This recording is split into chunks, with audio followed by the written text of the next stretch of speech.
Hola chicos, bienvenidos a un nuevo capítulo de la leyenda del hechicero. Este va a ser el capítulo 30. La multitud vibraba de entusiasmo, fascinada y escandalizada al mismo tiempo. El tipo gordo del escenario agitó un garrote en el aire, lo cual arrancó aún más gritos de la gente. Fletcher empezó a abrirse paso hasta las primeras filas, pero Otelo lo sujetó. «¡Suéltame!», le gritó, tratando de librarse de los férreos dedos del enano. «No llevamos armas, Fletcher, tenemos que marcharnos de aquí y buscar ayuda», le respondió Otelo gritando también. «¿Y a quién quieres que avisemos? ¿A los Pinkertones? Si no hacemos algo ahora mismo, Silva morirá», replicó Fletcher. Retorció el brazo para soltarse y se lanzó hacia adelante. Se abrió paso a empujones y codazos, pero a medida que se acercaba al escenario la multitud era más densa. No tardó en quedar apretujado entre una marea de cuerpos hasta que apenas pudo ver nada por encima de la cabeza de quienes tenía por delante. «Los elfos tienen el descaro de pasearse por nuestras calles, como si la guerra no tuviera que ver con ellos», gritó el hombre que estaba sobre el estrado. «Grindel, tráela aquí para que todo el mundo vea lo que hacemos con los elfos que no saben cuál es su sitio». La multitud rugió, algunos se mostraron a favor de aquellas palabras y otros en contra. La atmósfera era electrizante, como los relámpagos que iluminaban el toldo por encima de sus cabezas, y a cada fogonazo congelaban un instante aquellos rostros enardecidos. Pronto anochecería y el cielo se había teñido del color propio de los atardeceres de invierno. «¿Qué está pasando?», gritó Otelo, al tiempo que saltaba una y otra vez para intentar ver lo que estaba ocurriendo. Solomon estaba agazapado entre sus piernas y gruñía los pies que se hundían en el barro a su alrededor. «No lo sé, tenemos que encontrar la manera de abrirnos paso entre esta multitud», exclamó Fletcher. Los truenos retumbaban en la atmósfera, acompañados de los gritos airados y del golpeteo de la lluvia en el toldo. Pero el grito de Silva se impuso a todos aquellos sonidos. Fue un chillido de absoluto terror que se le clavó a Fletcher en el corazón. Apretó los dientes en un gesto de impotencia y trató de abrirse paso de nuevo, pero solo consiguió avanzar unos cuantos centímetros. «Otelo, haz que Solomon empiece a rugir. Si no conseguimos abrirnos paso entre la gente, tendremos que dispersarla», ordenó Fletcher. Un bramido retumbó entonces tras él, un rugido grave y profundo que a Fletcher le hizo pensar en los osos de la montaña. A su alrededor todos se volvieron a mirar, se apartaron enseguida y les dejaron unos metros de espacio. «Ignatius», exclamó Fletcher. Con el pensamiento hizo que el demonio le saltara al hombro y lanzara de inmediato una violenta llamarada al aire. La multitud se espantó de nuevo y les dejó más espacio. No tardó en abrirse un camino entre el público que Fletcher y Otelo aprovecharon para llegar hasta la escalera y subir al escenario. Fletcher echó un rápido vistazo a la situación. Silva tenía la cabeza apoyada en un bloque de piedra. La sujetaba el airado orador que estaba arrodillado junto a la figura encorvada de la espina. Grindel tenía el bastón levantado y se disponía a partirle el cráneo a la pobre muchacha, que tenía los ojos vendados y por tanto ni siquiera vería venir el golpe.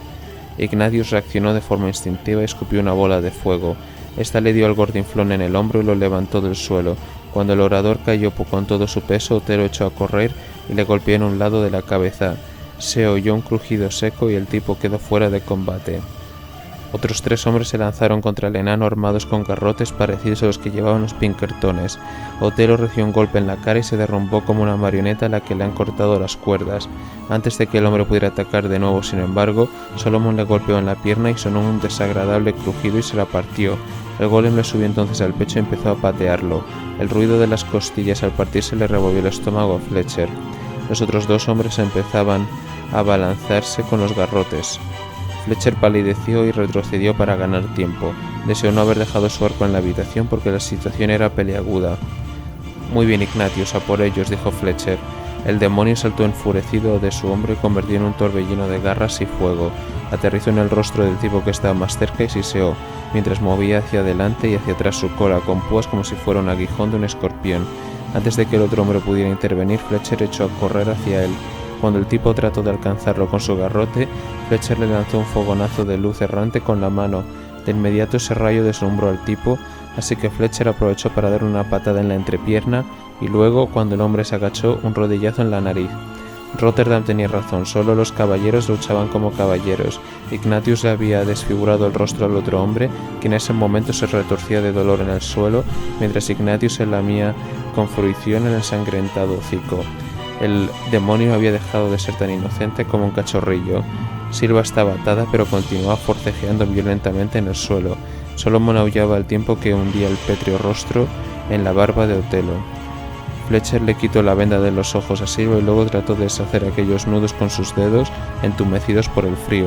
Las cuerdas se habían hinchado a causa de la humedad, pero consiguió soltarlas a fuerza de tirar, y durante todo ese tiempo la multitud siguió observando como si Fletcher fuera un actor sobre el escenario y ellos los asistentes a una representación.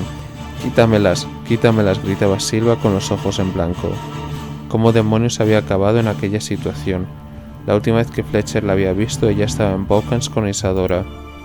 Y entonces el chico notó un intenso dolor en un lado de la cabeza y cayó de espaldas. Durante unos segundos solo vio la lona blanca que hacía las veces de toldo, hasta que la tosca cabeza calva de Grindel apareció en su campo de visión, de nuevo con la porra en alto. Era un tipo feo y deforme, con el cuerpo retorcido y nudoso como si fuera una rama de árbol devastada. «Traidor de tu propia raza», dijo Grindel. Donde entonces estaba a su hombro, ahora solo se veía un revoltijo de tela ennegrecida y carne chamuscada. El tipo cogió a Ignatius por el cuello como si fuera una gallina y el demonio le clavó las púas de su cola en aquel fofo brazo. Fletcher sintió renacer las esperanzas cuando vio que Ignatius hinchaba el pecho, pero lo único que pudo expulsar el demonio fue una fina columna de humo. El gordinflón apoyó entonces un pie en el cuello de Fletcher para impedir que el muchacho se moviera y le apuntó con el garrote directamente a la cabeza. El chico cerró los ojos y rezó para que fuera una muerte rápida. Oyó entonces un grito, seguido de un golpe. Algo muy pesado le cayó encima sobre el pecho y lo dejó sin respiración. Al abrir los ojos vio a Silva, que sostenía un ensangrentado garrote entre las manos. El gordinflón gorjeó junto a la oreja de Fletcher, que luchó por levantar aquel cuerpo. Sin embargo, era como intentar mover un árbol. «No puedo respirar», dijo el chico, con el poco aire que le quedaba en los pulmones. Silva se agachó junto a él y empujó con todas sus fuerzas, pero apenas consiguió mover el cuerpo. Fletcher notó en los tímpanos los latidos de su propio corazón, su pulso irregular y cada vez más desbocado. Mientras jadeaba, trataba de coger pequeñísimos soplos de aire. Todo empezó a volverse negro a su alrededor, y entonces apareció Otelo, tambaleándose sobre el escenario con un lado del rostro muy ensangrentado. Entre la elfina y el enano levantaron el cuerpo del hombretón hasta que Fletcher pudo respirar, aspirando bocanadas de aire que se le antojaron más dulces que la miel. «¡Monstruos!», gritó Silva, escupiendo a los silenciosos espectadores. Ayudaron a Fletcher a ponerse en pie y luego descendieron los escalones tambaleándose, como tres borrachos que apenas consiguieron andar recto. En esta ocasión la chusma se apartó para dejarles un amplio pasillo.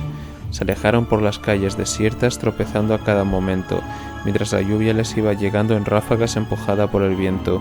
Otelo parecía conocer el camino y los fue guiando por estrechas callejas y callejuelas hasta que llegaron a la carretera principal, la misma que los había conducido hasta Corcilum. No sabían si lo estaba siguiendo alguien. La oscuridad no tardaría en cubrirlo todo, pero dado que los acompañaba Silva, era impensable pasar la noche en una taberna, así que siguieron caminando durante 2 horas siempre en una sola carreta. Silva llevaba tan solo un fino vestido de seda y al parecer había perdido los zapatos cuando la habían capturado. Temblaba con tanta violencia que apenas pudo meter los brazos por las mangas de la chaqueta de Fletcher cuando éste se la ofreció. «Tenemos que parar a descansar», gritó Fletcher para hacerse oír por encima del rugido del viento y de la lluvia. Otelo se limitó a sentir, tan cansado que ni siquiera podía apartar la vista de la carretera.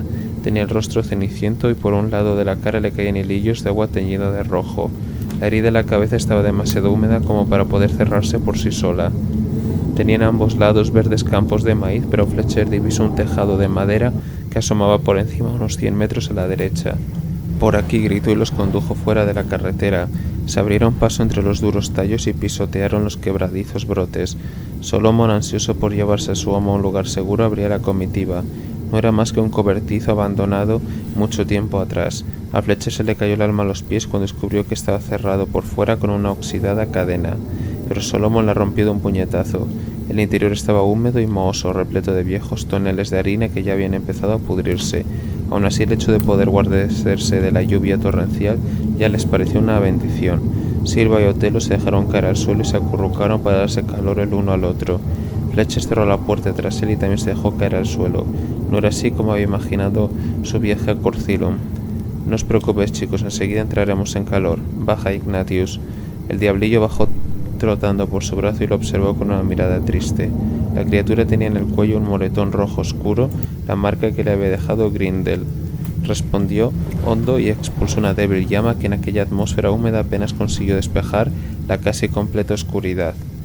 La única luz era la que se filtraba por las grietas de las paredes, que también dejaban pasar gélidas corrientes de aire.